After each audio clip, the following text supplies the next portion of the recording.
Most of the fighters are believed not to have seen life in town for a long time and were baffled by it. The brief truce that witnessed some emotional scenes of Afghan troops and Afghan Taliban fighters embracing each other may have tremendous symbolic value. Yet the possibility that the peace process aimed at ending the war in Afghanistan will get off the ground remains elusive. The Taliban have rejected President Ashraf Ghani's offer to extend the ceasefire and announced they would resume hostilities. The intensification of violence could minimize the optimism generated by the truce. It was indeed a momentous event in the 17-year-long war when some 30,000 Taliban fighters, many of them carrying weapons, joined in prayers and mingled openly with government soldiers in various cities of Afghanistan. Not a single bullet was fired during the ceasefire that also proved that the Taliban are fully united under a central command, notwithstanding reports of division within the ranks. Yet the flooding of fighters into the cities of the Bonami with government officials during it has caused serious concern to the leadership. They were particularly disturbed by fighters attending the reception given by senior government officials in Jalalabad and Kabul. Most of the fighters are believed not to have seen life in town for a long time and were baffled by it. Although almost all fighters reportedly returned to the posts before the end of the ceasefire, some have stayed back.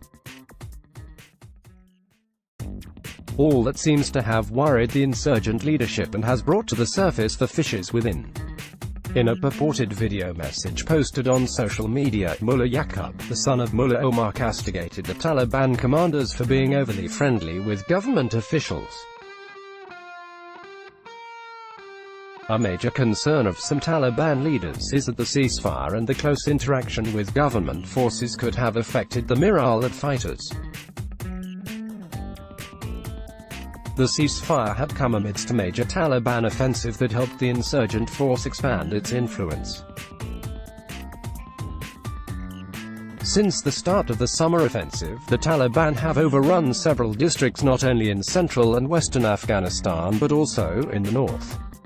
According to some reports, Taliban forces have been effectively active in 70% of the war-torn country despite massive aerial bombing by the U.S. forces that often causes civilian casualties. Days before the ceasefire, the insurgents had launched a series of lethal attacks on military targets, killing dozens of Afghan army soldiers and police officers. For the Afghan government, the sight of thousands of insurgent fighters flooding the streets of the capital Kabul and other towns and being enthusiastically greeted by the people would not have been a happy one either.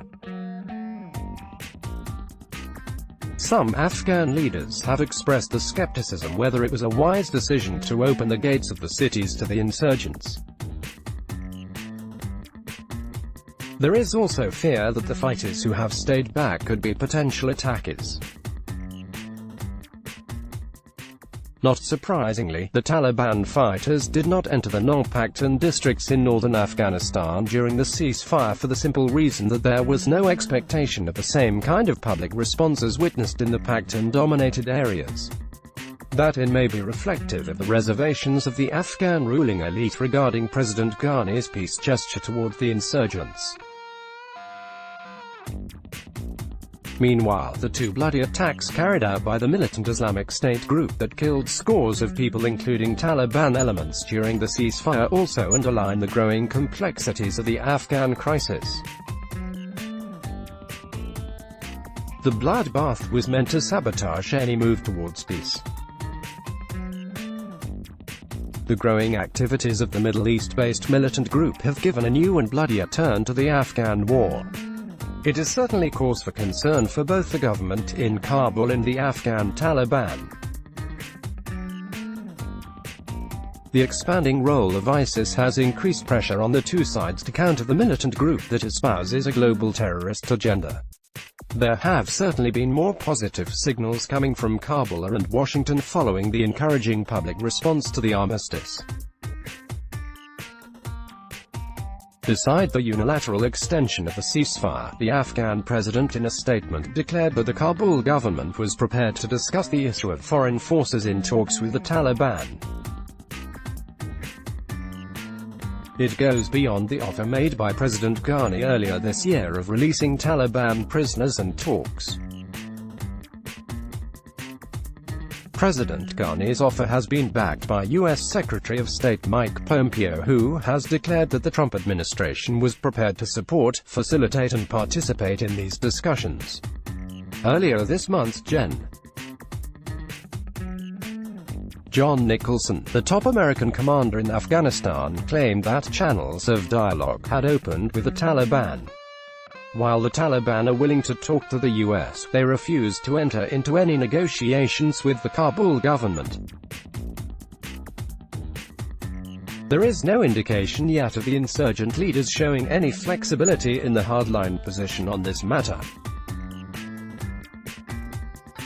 In his message, Mullah Hibatullah, the supreme leader of the Islamist militia, has reiterated his position of no talks with the Kabul government.